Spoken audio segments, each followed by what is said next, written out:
उनसे बात की है।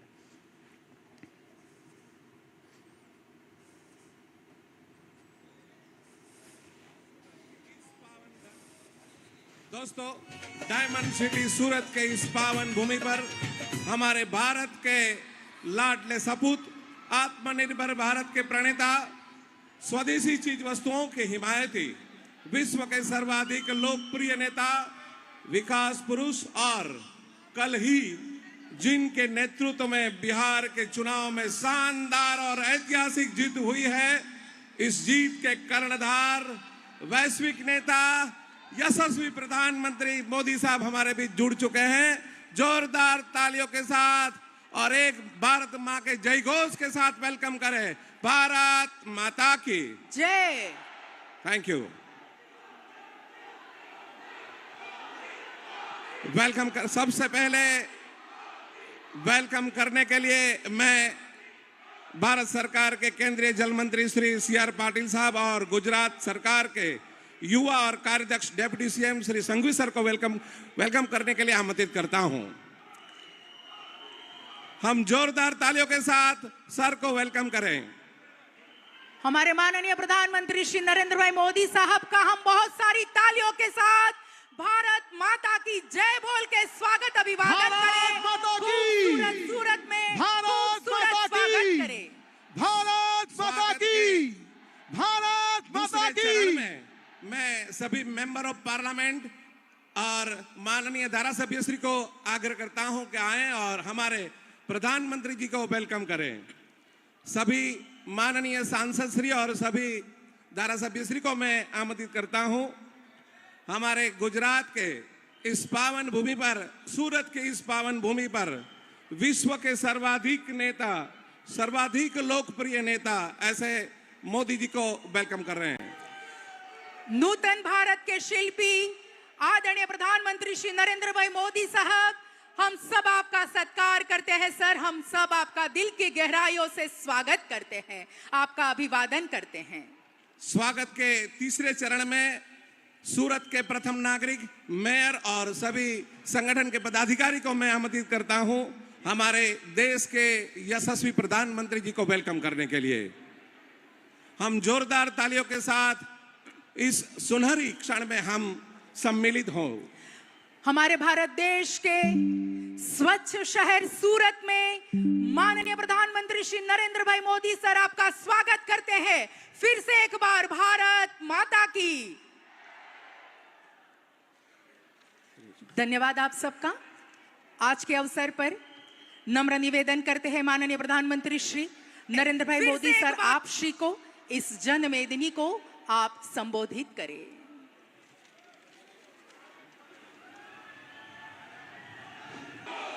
भारत माता की, भारत माता की।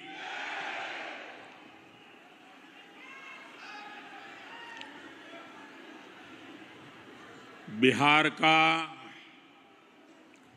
ऐतिहासिक विजय हुआ हो और अगर हम सूरत से आगे जा रहे हो और बिहार के लोगों को मिले भी ना जाए तो लगता है यात्रा अधूरी रह गई।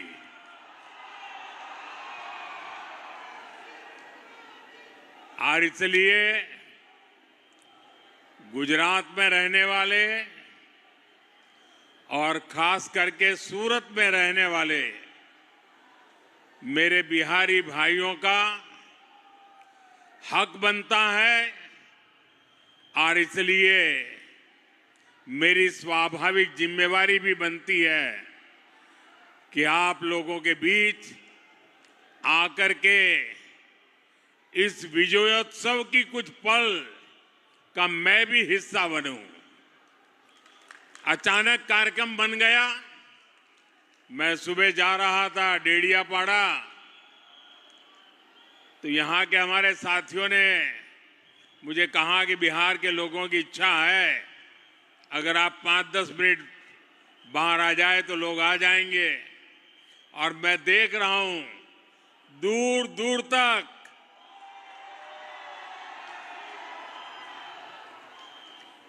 काफी मात्रा में लोग बाहर भी दिखते हैं। साथियों, आप भी जानते हैं, बिहार के लोग भी जानते हैं, हम वो पार्टी हैं, जब हम गुजरात में मुख्यमंत्री के रूप में आपने मुझे काम दिया था, तब भी हमारा एक मंत्र था कि भारत के विकास के लिए गुजरात का विकास। हमारी मूलभूत सोच रही है, ये हमारा देश नेशन फर्स्ट, और इसलिए काम भले गुजरात में करते थे, काम भले गुजरात की जिम्मेवारी को निभाने का था, लेकिन गुजरात का विकास भी भारत के विकास के लिए। यही मंत्र हमारे लिए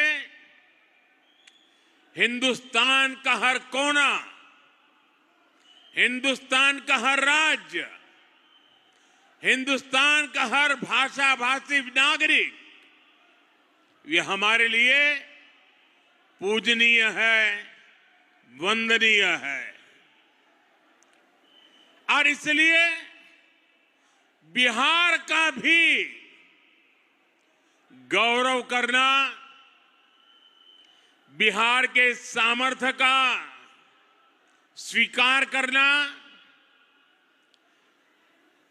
ये हमारे लिए बहुत सहज बात है। और मैं सूरत के मीडिया के लोगों को कहूंगा कि वे लोग थोड़ा रिसर्च करेंगे तो उनके अखबारों में एक चीज छपी हुई है। जब बिहार के 100 साल हुए तो बिहार में तो उसका जश्न होना बहुत स्वाभाविक था, लेकिन बिहार के बाहर हमने गुजरात में बिहार के 100 साल आन बान शान के साथ मनाए थे। इतना ही नहीं, हमने बिहार के भिन्न भिन्न क्षेत्रों में जिन्होंने प्रगति की थी, जिन्होंने बिहार की विकास यात्रा में योगदान किया था, ऐसे भिन्न भिन्न क्षेत्र के 100 लोगों को सूरत में बुला करके उनका सार्वजनिक सम्मान किया था। क्योंकि बिहार की वो टैलेंट, बिहार का वो सामर्थ्य, उसकी ताकत हम भली भांति पहले से जानते रहे हैं। साथियों, ये चुनाव सूरत में रहने वाले बिहार के मेरे भाई बहनों की तो पल पल की नजर थी, और मैंने देखा है कि बिहार के लोगों को राजनीति समझानी नहीं पड़ती है।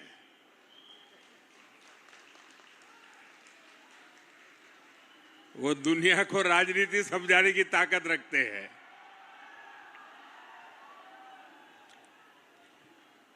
देखिए, इस चुनाव में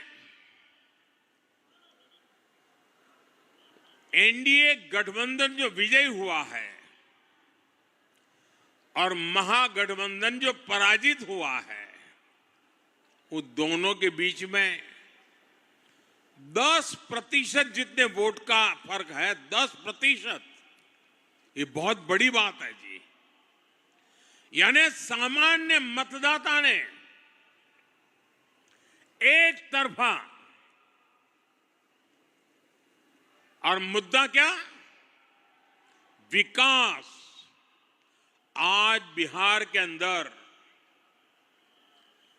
विकास के प्रति जो ललक है, हर जगह पे महसूस होती थी। और मैंने देखा था जब कोविड के समय देश भर से हमारे श्रमिक भाई बहन मुसीबत में थे, लॉकडाउन था, पैदल चल चल करके अपने वतन की ओर जा रहे थे,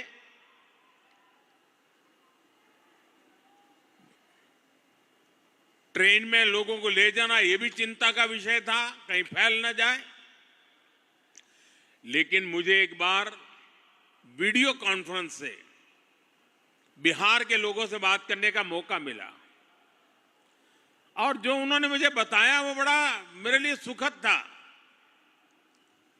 वे पैदल गए थे, कई लंबे लंबे समय तक पैदल चले, कहीं व्हीकल मिला फिर पैदल गए। कुछ लोगों ने वहां जाकर के इस समय का उपयोग करके कोई न कोई व्यवसाय शुरू किया और जब मेरी उनसे वीडियो कॉन्फ्रेंस से बात हुई तो मैं हैरान था कि इतने कम समय में उन्होंने इतनी प्रगति कर दी थी। तो उन्होंने कहा कोविड हमारे लिए तो आशीर्वाद बन गया, बोले अब हम तो किसी राज्य में वापस नहीं जाएंगे, हम तो यहीं रहेंगे। ये बिहार के लोगों की ताकत है और वही बिहार आज दुनिया भर में छाया हुआ है।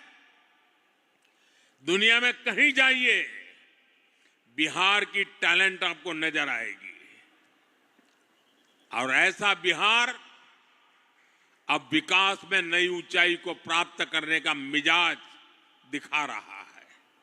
इस चुनाव में उस मिजाज के दर्शन हुए हैं।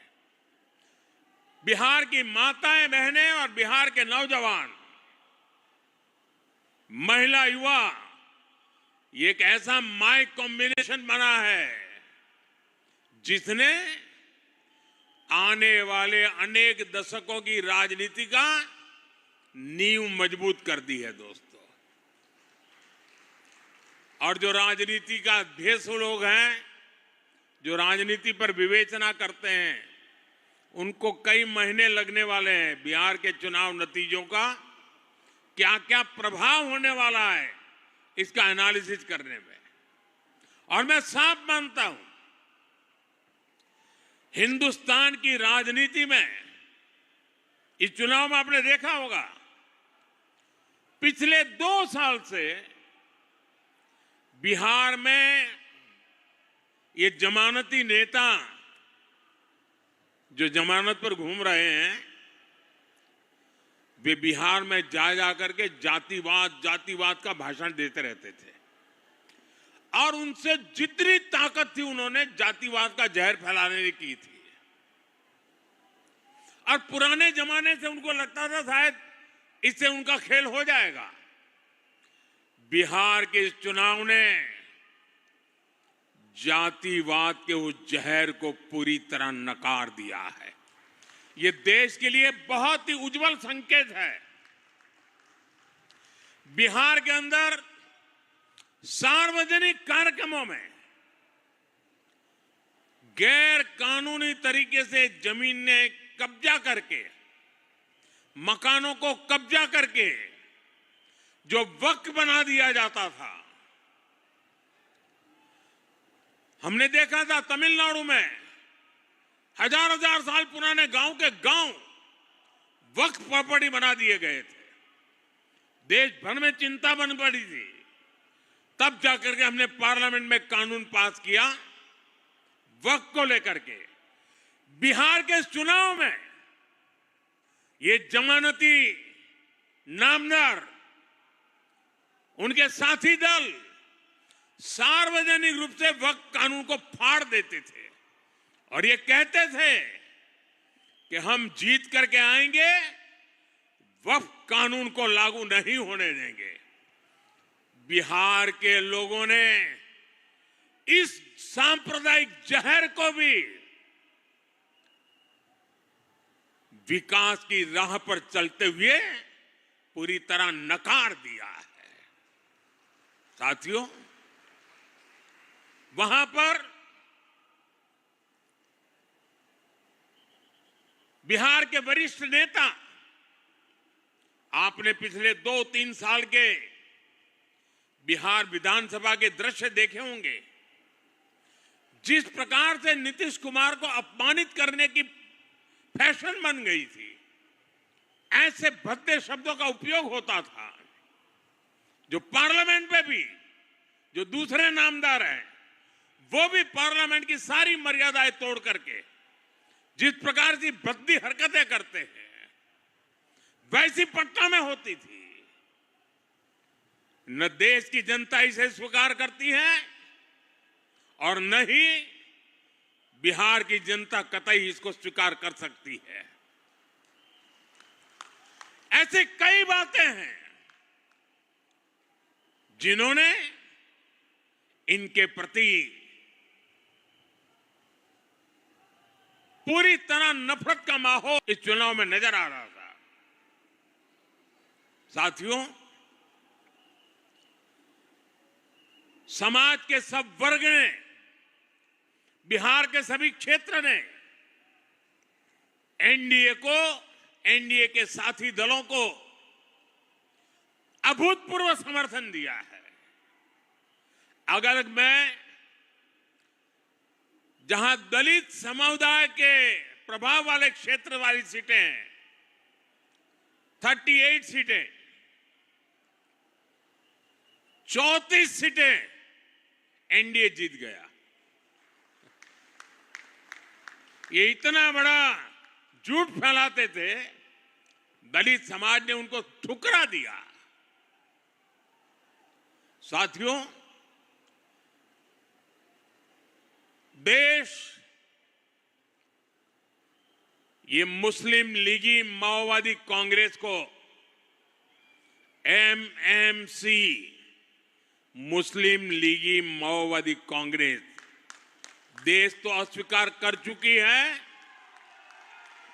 कांग्रेस पार्टी में जो राष्ट्रीय विचारों से पले बड़े लोग हैं, जिन्होंने कभी इंदिरा जी और राजीव गांधी जैसे लोगों के नेतृत्व में काम किया है, ऐसे कांग्रेस का बहुत बड़ा वर्ग ये नामदार की हरकतों से दुखी है। वो कहते हैं अब कांग्रेस को कोई बचा नहीं सकता है। ये हालत हो गई है। एक दो दशक में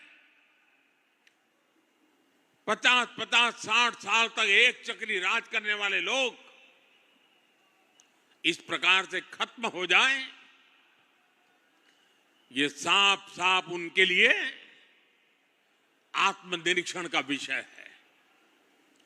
वे अपने साथियों को भी पराजय के कारण नहीं समझा पा रहे, वे अपनी पार्टी को भी पराजय के कारण समझा नहीं पा रहे हैं, और इसलिए सरल रास्ता ढूंढ लिया है। कभी ईवीएम हरा देता है, कभी इलेक्शन कमीशन हरा देता है, कभी मतदाता सूची का शुद्धिकरण हरा देता है। एक ऐसी बहानेबाजी उन्होंने खोज ली है। वो बहानेबाजी खुद को तो शायद कुछ दिन ठीक रखेगी, लंबे अरसे तक उनकी कैडर को स्वीकार्य नहीं होगा। मुझे मालूम है, पार्लियामेंट में जब युवा कांग्रेस के सांसद मिलते हैं, जो फर्स्ट टाइम कांग्रेस के सांसद है या उनके इंडिया अलायंस के सांसद है, वो मिलते हो कहते हैं साहब क्या करें, हमारी तो कैरियर खत्म हो रही। मैंने कहा क्या हुआ? बोले हमें संसद में बोलने का अवसर ही नहीं मिल रहा है, हर बार संसद को ताले लगा दो, यही करते रहते हैं। वो अपने क्षेत्र में जवाब नहीं दे पा रहे हैं। वो कह रहे अगर हम हमारे क्षेत्र के विषयों को संसद में नहीं उठाएंगे तो दोबारा हमें कौन भेजेगा। पूरा युवा वर्ग कांग्रेस का जो पहली बार पार्लियामेंट में आया है, वे अपने भविष्य को लेकर के चिंतित हो गया है। साथियों, ऐसी स्थिति में हमारी जिम्मेवारी और बढ़ जाती है। हमें विकास की नई ऊंचाइयों को पार करना है। हमें विकसित भारत के संकल्प को पूरा करके रहना है। दोस्तों, मैं जानता हूं स्वदेशी उनके मुंह से नहीं निकलता है, आत्मनिर्भर भारत उनके मुंह से नहीं निकलता है, विकसित भारत बनना चाहिए वो नहीं निकलता है, क्योंकि उनकी प्राथमिकता ही यह देश नहीं है, ये देश के लोग नहीं है, ये देश के लोगों का भविष्य नहीं है। मैं नौजवान साथियों को कहना चाहता हूं, जिनकी सोच युवाओं के उत्कर्ष के लिए नहीं हो सकती है, उनको युवा कभी स्वीकार नहीं कर सकता है। और इसलिए साथियों, बिहार के चुनाव नतीजे हिंदुस्तान की राजनीति के अत्यंत महत्वपूर्ण नतीजे हैं। और मैंने कल भी कहा था कि लोकसभा के चुनाव के बाद जितने राज्यों में चुनाव हुए, सब जगह पे उनकी हालत खराब है। 5 या 6 राज्यों में चुनाव हुए, उन सबके कुल मिला के कांग्रेस को जो एमएलए मिले हैं, उससे ज्यादा कल हमें अकेले बिहार में मिले हैं। ये हाल है। लेकिन साथियों, हर विजय हमारे लिए जिम्मेवारी लेकर के आता है। हर विजय हमें कुछ ज्यादा देश के लिए करने की प्रेरणा देता है। हर विजय जन सामान्य के साथ जुड़ने की हमें प्रेरणा देता है। इस मंत्र को लेकर के हमें चलना है। आज जनजातीय गौरव दिवस है। भगवान बिरसा मुंडा की 150 वर्ष हुए हैं। आज उनकी जन्म जयंती है। हम सब के लिए ये जनजातीय गौरव दिवस भी उतना ही महत्वपूर्ण है। आज जो शानदार कार्यक्रम डेडियापाड़ा में मुझे करने का अवसर मिला, इस महत्वपूर्ण अवसर में उसको भागीदार होने का मुझे अवसर मिला, और अभी सूरत के लोगों के दर्शन करने का अवसर मिला। ये मेरे लिए सौभाग्य की बात है। मेरे साथ बोलिए, भारत माता की, भारत माता की, भारत माता की। वंदे वंदे वंदे वंदे वंदे वंदे। बहुत बहुत धन्यवाद।